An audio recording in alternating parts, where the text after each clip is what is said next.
శ్రీనివాస్ అది కూడా చాలా పెద్ద ఎత్తున పోరాడుతున్నారు దీని మీద. అందరికీ నమస్కారం. ఇంతకుముందు సందేక పోలీస్ డిపార్ట్మెంట్ డీజీపీ గురించి వాళ్ళు స్పందించాలని చెప్పడం జరిగింది. ఇలాంటి కేసు ఒకటి పోలీస్ స్టేషన్ వెళ్ళినప్పుడు అందులో ఉన్నటువంటి ఒక పోలీస్ అధికారి వ్యవహరించిన తీరు కూడా నాకు గుర్తుకొచ్చింది. అది చెప్తున్నాడు, అంటే ఇలా పవన్ కళ్యాణ్ సంబంధించిన కేసే. జనరల్ గా నువ్వు పవన్ కళ్యాణ్ అట్టెట్లే చేస్తావు ఇట్టట్లే చేస్తావు అనుకుంటా పోలీస్ అధికారే రిటర్న్ గా మాట్లాడుతున్నటువంటి సందర్భంలో పోలీస్ డిపార్ట్మెంట్ న్యాయం చేస్తుంది అనుకోవడం నిజంగా మనం కొంత ఆలోచించాల్సిన అవసరం అయితే ఉంది. అయితే దీనిలో నేను ఈ విప్లవశ్రీ మీద అమ్మాయి మీద ట్రోలింగ్ జరిగినప్పుడు నెక్స్ట్ డే నేను మాట్లాడినా నా ఛానల్ వేదికగా. దీనికి కారణం ఎవరు అని చెప్పేసి మాట్లాడుతూ నేను ఆర్ఎస్ఎస్ పేరు తీసుకురావడం జరిగింది, బీజేపీ పేరు కూడా తీసుకురావడం జరిగింది. ఎందుకు తీసుకున్నాను అనేది ఒకసారి చెప్తా. నేను దానికి సంబంధించి నాకు ఆర్ఎస్ఎస్ ప్రచారకుల నుంచి కాల్ కూడా రావడం జరిగింది. ఆయనకు నాకు మధ్యలో కొంత వాగ్వాదం కూడా జరిగింది. దానికి ఆయన ఎక్స్ప్లెనేషన్ ఇచ్చిండు. ఆయన కూడా సంపూర్ణమైనటువంటి మద్దతు నేను అమ్మాయికి చెప్తా కలుస్తానని చెప్పడం కూడా జరిగింది. సరే మంచిదే, మీరు దేశం కోసం ధర్మం కోసం ఆర్ఎస్ఎస్ సంస్థ ఉన్నది అని అనుకుంటాం, మేము కూడా భావిస్తున్నాం అనుకుందాం. అయితే ఆర్ఎస్ఎస్ అండ, బీజేపీ అండ, ఈ కూటమిలో ఉన్నటువంటి జనసేన అండ, లేదంటే టీడీపీ అండ, వీళ్ళందరూ కలిసి ఒక ఆర్గనైజ్డ్ క్రైమ్ లాగా ఈరోజు ఈ ట్రోలింగ్ చేస్తున్న విషయం మనం గమనించాలి, చాలా జాగ్రత్తగా గమనించాలి.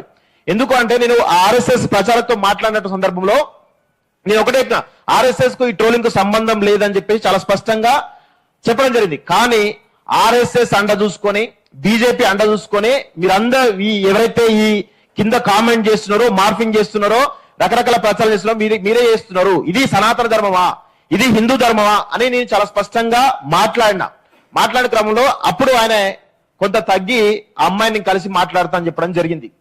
అయితే ఈ ట్రోలింగ్స్ విషయంలో మనం ఒకసారి చాలా సీరియస్ గమనిస్తే ఇందులో కొంతమంది తెలంగాణ నుంచి కొంత జరుగుతా ఉంది, అదేవిధంగా ఆర్గనైజ్ జరుగుతా ఉంది. ఆంధ్ర నుంచి ఎక్కువగా ఆర్గనైజ్ జరుగుతా ఉంది. ఇది ఆంధ్రలో ఎవరైనా ఉంటే కొంచెం ఆలోచించాలి. ఎందుకంటే ఇది నేను గత కొన్ని రోజులుగా చాలా నిశితంగా ఈ యొక్క ఏ విధంగా జరుగుతుంది అనేటువంటి కోణంలో నేను మాట్లాడేది ప్రాంతీయ విద్వేషాలు తెచ్చే విషయం కాదు, కానీ చాలా జాగ్రత్త చెప్తున్నాను. ఎందుకంటే తెలంగాణ రాజకీయాలు ఇక్కడ జరుగుతున్నటువంటి ట్రోలింగ్స్ విషయంలో కొంత విమర్శలు ప్రతి విమర్శలు ఉంటాయి. కానీ ఇట్లా అమ్మాయిల విషయంలో ట్రోలింగ్ చేయడంలో కొంత అంత దిగజారి చేయరు, కొంతమంది చేస్తారు. ఈ మధ్య కొంతమంది తయారైనరు. సో ఎవరు అవునన్నా కాదన్నా ఇది నిజం.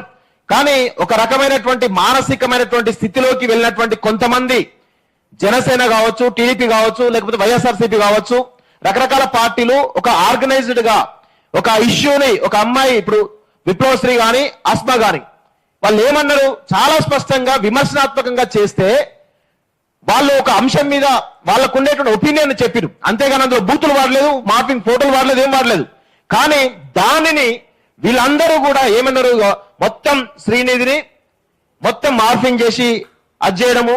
లేకపోతే అస్మాకు ఎంత దారుణం అంటే నాకు ఒక పోస్టర్ చూసిన, ఖమ్మంలో గౌస్ పాషా సంబంధించినటువంటి ఘటనను ఆ గౌస్ పాషా చెల్లె అస్మా అని చెప్పేసి ఇంత దారుణమైనటువంటి ట్రోలింగ్ చూసిన నేను.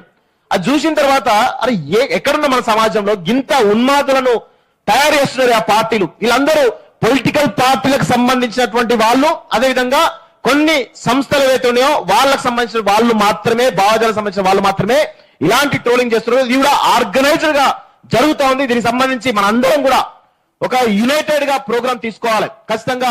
ముఖ్యంగా ఈ ఆడవాళ్ళు ఎవరైతే మహిళల పట్ల జరుగుతున్నటువంటి ఈ ట్రోలింగ్స్ పైన ఖచ్చితంగా జరగాలి. ఎందుకంటే మా పైన, రఘు పైన కావచ్చు, లేకపోతే రకరకాల ఇక్కడ ఉన్నటువంటి చాలా మంది పైన కావచ్చు, చాలా పెద్ద ఎత్తున ట్రోలింగ్ జరుగుతుండే. కానీ మేము జనరల్ గా సోషల్ మీడియా ఎక్కువ వాడము మేము, ఎందుకంటే ఇలాంటి జరుగుతాయని తెలుసు కాబట్టి ఎక్కువ వాడము. వాడి చూసి మేము ఎక్కువగా దాన్ని ఫీల్ కావాల్సిన అవసరం లేదని చెప్పేసి సోషల్ మీడియా దూరంగా ఉంటాం. కానీ వీళ్ళు చేస్తున్నటువంటి ఆర్గనైజ్డ్ క్రైమ్ లో భాగంగా ఇప్పుడు ఈ రోజు చాలా మంది యంగ్ జర్నలిస్టులు ఎవరైతే ఉన్నారో, యంగ్ యాక్టివిస్టులు ఎవరైతే ఉన్నారో, నిరుద్యోగుల కోసం అస్మా ఎంత పెద్ద ఎత్తున కొట్లాడుతుందో అందరం చూస్తూ ఉన్నాం. అదేవిధంగా విప్లవశ్రీ తన యొక్క ఎందుకు ట్రోలింగ్ గురవుతోంది, ఆమె చేస్తున్నటువంటి కథనాలు ఎంత పవర్ఫుల్ గా ప్రజల్లోకి వెళ్తున్నాయో దాన్ని కట్టడి చేయడానికి ఆమె యొక్క మానసిక స్థైర్యాన్ని, ధైర్యాన్ని దెబ్బతీసే విధంగా ఈరోజు అమ్మాయి పైన ఇష్టమైన ట్రోలింగ్ జరుగుతూ ఉంది. సో దీన్ని మనందరం కూడా ఖచ్చితంగా పోలీస్ డిపార్ట్మెంట్ కూడా మనం ప్రెజర్ తీసుకురావాల్సిన అవసరం ఉంది. అవసరమైతే ఆన్ గ్రౌండ్ లో పోరాటాలు చేయాల్సినటువంటి అవసరం ఉంది. ఇక్కడ ఉన్నటువంటి ఇప్పుడు దాదాపు 100-200 మంది రావడం జరిగింది. వీళ్ళు ఇంకా పెద్ద ఎత్తున మనందరం కూడా ఆర్గనైజ్డ్ గా కనుక పోరాటాలు ఇంత పెద్ద ఎత్తున చేస్తే కనుక ఖచ్చితంగా పోలీస్ డిపార్ట్మెంట్ కానీ ముఖ్యంగా ఈ రాష్ట్ర ప్రభుత్వం కానీ దీనిపైన కొంత చర్యలు తీసుకునేటువంటి అవకాశం ఉంటది.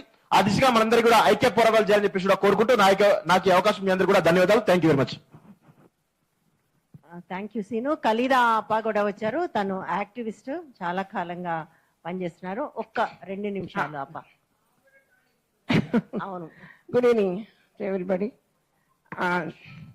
ఇవాళ నేను ప్రత్యేకంగా ఎందుకు వచ్చానంటే యంగ్స్టర్స్ ని సపోర్ట్ చేయాలి, వాళ్ళకి స్ట్రెంగ్త్ ఇవ్వాలని వచ్చాను. ఇది మాకు సంధి చెప్పినట్టుగా ఇది మాకు మామూలు అయిపోయింది.